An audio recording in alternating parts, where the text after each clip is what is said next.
Hello friends, welcome to my YouTube channel mechanical tech Hindi. और आज हमारा टॉपिक है कंपोनेंट्स ऑफ ऑटोमोबाइल इंजन। तो इस वीडियो में मैं आपको इंजन के डिफरेंट डिफरेंट कंपोनेंट्स के बारे में बताऊंगा। फ्रेंड्स, एक इंजन में बहुत सारे अलग अलग कंपोनेंट्स होते हैं और हर कंपोनेंट का अलग अलग वो मटेरियल का बना होता है, अलग अलग उनका फंक्शन होता है। तो एक एक करके मैं इन सारे कंपोनेंट के बारे में आपको बताऊंगा। इसके साथ ही मैं हर एक कंपोनेंट को अच्छी तरह समझाने के लिए इस तरह के एनिमेशन का हेल्प लूंगा, ताकि आप अच्छी तरह से हर एक पार्ट को समझ सको। तो फ्रेंड्स, अगर अभी तक आपने मेरे चैनल को सब्सक्राइब नहीं किया है तो प्लीज सब्सक्राइब बटन में क्लिक करके सब्सक्राइब कर लें। तो चलिए आइए शुरू करते हैं। तो सबसे पहले है हमारा क्रैंकशाफ्ट। ओके, तो आइए देखते हैं कि क्रैंकशाफ्ट करता क्या है। तो आप अपने स्क्रीन पर देख सकते हो, ये इस तरह का डायमेंशन होता है एक क्रैंकशाफ्ट का। ओके, तो फिर आप देख सकते हो कि क्रैंकशाफ्ट एक एंड से पिस्टन से अटैच होता है और नीचे सॉरी, क्रैंकशाफ्ट के ऊपर में पिस्टन लगा होता है। तो चलिए अब मैं आपको बताऊं क्रैंकशाफ्ट के बारे में। क्रैंकशाफ्ट पिस्टन के अप एंड डाउन मोशन यानी कि रेसिप्रोकेटिंग मोशन को रोटरी मोशन में कन्वर्ट करता है। ये इंजन के बॉटम में प्रेजेंट होता है और इसका मेन फंक्शन होता है to rotate the piston in a circular motion. Crankshaft is further connected to flywheel, clutch, and main shaft of the transmission, torque converter, and belt pulley. To convert reciprocating motion of the piston into rotary motion, the crankshaft and connecting rod combination is used. Crankshaft, which is made by steel forging और casting, ये अपने axis के around rotate करता है और इसका rear and front end में bearings का यूज किया जाता है। और मैं बता दूं आपको कि बेयरिंग्स का यूज इसलिए किया जाता है ताकि क्रैंकशाफ्ट के रोटेशन के वक्त उसमें वाइब्रेशन एंड डिस्टॉर्शन नहीं हो और इसका एक्सिस ऑफ रोटेशन फिक्स हो। The crankshaft may be made from carbon steel, निकल क्रोम और अदर एलॉय स्टील। चलिए अब अगले के बारे में बताता हूँ। तो अगला है हमारा कैम शाफ्ट। तो ये इस तरह का डायमेंशन होता है कैम शाफ्ट का।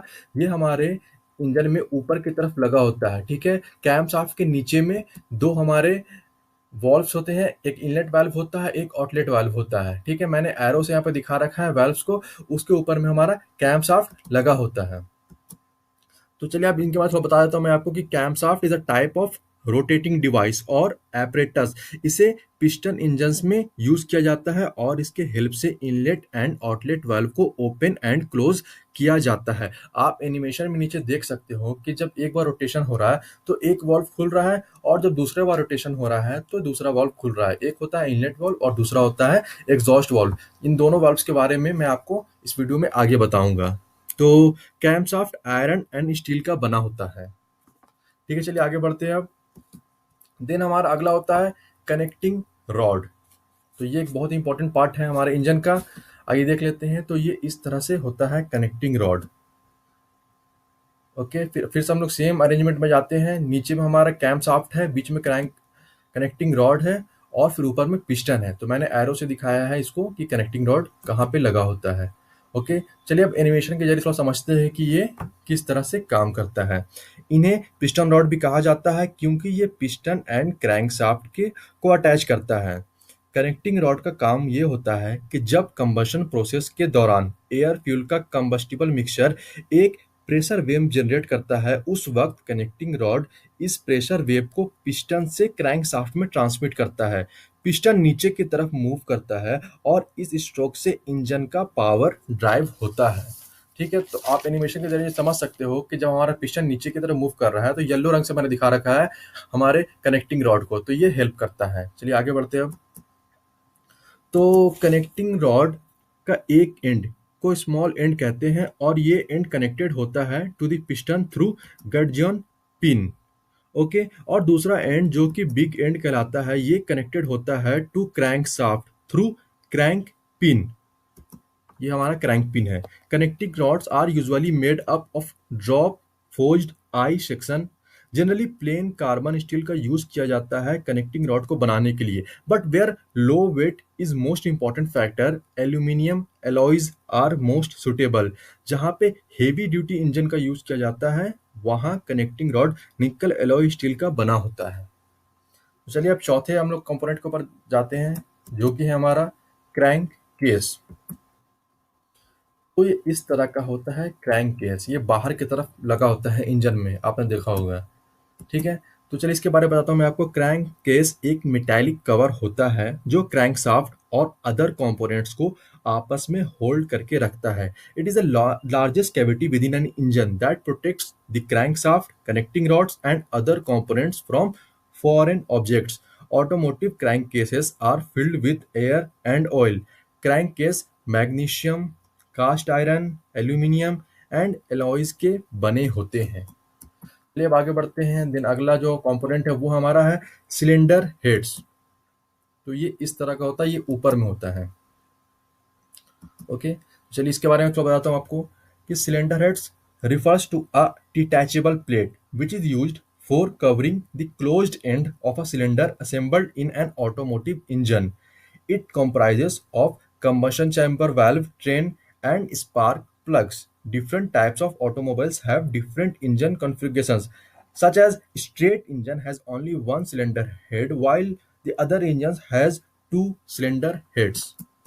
देन जो हमारा नेक्स्ट कंपोनेंट है वो है इंजन बेल्ट्स। तो ये इस तरह का शेप में होता है इंजन बेल्ट, दो पुलिस के बीच में ये लगा होता है। ओके, तो चलिए अब आपको मैं इंजन बेल्ट्स के बारे में बताता हूँ। Engine belts are the bands made of flexible material used for connecting और जॉइनिंग टू रोटेटिंग शाफ्ट्स और पुलिस टुगेदर। ये बेल्ट्स वर्क करते हैं in coordination with wheels and axle for transferring energy. जब व्हील्स और शाफ्ट्स एक्सट्रीमली डिफरेंट एंगल पे positioned होते हैं, then the engine belts have the ability to change the direction of a force. Then जो अगला है कंपोनेंट वो है इंजन ऑयल सिस्टम जो होता है हमारे इंजन में। तो इसके बारे में मैं आपको बताता हूँ कि ये किस तरह से काम करता है। Oil is one of the necessities of an automobile engine. Oil is distributed under strong pressure to all other moving parts of an engine with the help of an oil pump. Okay, और oil pump को मैंने यहाँ black रंग से दिखा रखा है कि किस कहाँ पे ये होता है। ऑयल पंप इंजन के बॉटम में ऑयल पैन में प्लेस होता है और ये गियर के हेल्प से क्रैंक शाफ्ट या कैम शाफ्ट से जॉइंट होता है। Near the oil pump there is an oil pressure sensor which sends information about the status of oil to a warning light और मीटर गेज। चलिए अब आगे बढ़ते हैं। तो अगला जो कंपोनेंट है वो है इंजन वाल्व। मैंने आपको शुरू में ही बताया था कि दो तरह के वाल्व होते हैं। वाल्व तो और भी होते हैं, लेकिन मेनली मैं यहाँ दो तरह के वाल्व की बात करने वाला हूँ। एक होता है इनलेट वाल्व और दूसरा होता है एग्जॉस्ट वाल्व। ठीक है, तो चलिए इसके बारे में बताता हूँ मैं आपको। इनका काम होता है during intake stroke of engine air fuel के मिक्सचर को रेगुलेट करना into the cylinder and exhaust gases को एक्सपेल करना after fuel combustion.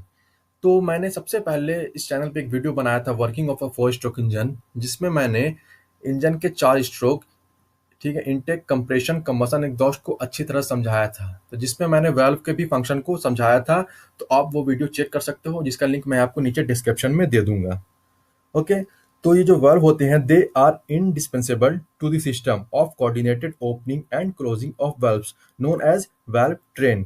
Engine valves structural ceramics, steels, super alloys और टाइटेनियम अलॉय के बने होते हैं। Valve materials are selected based on the temperature and pressure the valves are to endure. Okay, तो ये engine valve हो गया। देन आगे बढ़ते हैं। हमारा अगला है वो है engine block. An engine block is a metal casting that serves as a basic structure on which other engine parts are installed. A typical block contains bores for pistons, pumps, or other devices to be attached to it. Even engines are sometimes classified as small block or big block based on the distance between cylinder bores of engine blocks. Engine blocks are made from different materials including aluminum alloys, grey cast iron, ferrous alloys, white iron, grey iron, ductile iron, malleable iron, etc. Okay, जो दिन जो अगला है हमारा वो है engine पुली। तो ये इस तरह का होता है engine pulley. An engine pulley is a wheel with a groove around its circumference upon which Engine belts run and transmit mechanical power, torque, and speed across different shafts of an engine. An engine houses pulley units of different sizes for camshaft drive, accessory drive, and timing belts. Molded plastics, iron, and steels are normally used to make engine pulleys. Okay, तो then जो अगला है वो है हमारा engine brackets. An engine bracket is a metallic part used to join an engine mount to the power unit or the body of a vehicle. These auto parts are installed between a vehicle's body and power unit to dampen the vibrations generated by the engine, thus preventing a vehicle's body from shaking due to the vibrations. Engine brackets are made from ductile iron cast, aluminium, fiberglass and alloys. Then जो अगला है वो है हमारा engine mounting bolts. Automotive mounting bolts secure different automobile components with airbags, brake fitting, etc. onto a supporting structure. Likewise, engine mounting bolts help secure an automobile's engine in place. Based on uses, a number of materials such as alloys, silicon, bronze, ceramic, carbon, aluminum, nylon, phosphor, bronze, nickel, silver, plastic, titanium, zirconium, and stainless steel are utilized to produce these bolts. Friends, इसके अलावा भी बहुत सारे parts बाकी हैं engine के, जो कि मैं अगले वीडियो में कवर करूंगा. ठीक है, और इस तरह से ही एनिमेशन के जरिए आपको समझाऊंगा अलग अलग पार्ट्स के बारे में. टोटल 12 पार्ट्स के बारे में और बताना है, जो कि मैं अगले पार्ट में समझाऊंगा सेम टॉपिक के, जिसका लिंक मैं आपको नीचे डिस्क्रिप्शन में दे दूंगा, तो आप वहां पे जाकर देख सकते हो. So thank you for watching this video. तो प्लीज़ इस वीडियो को लाइक करें, शेयर करें एंड मेरे चैनल को सब्सक्राइब जरूर कर लें. Thank you. Good bye.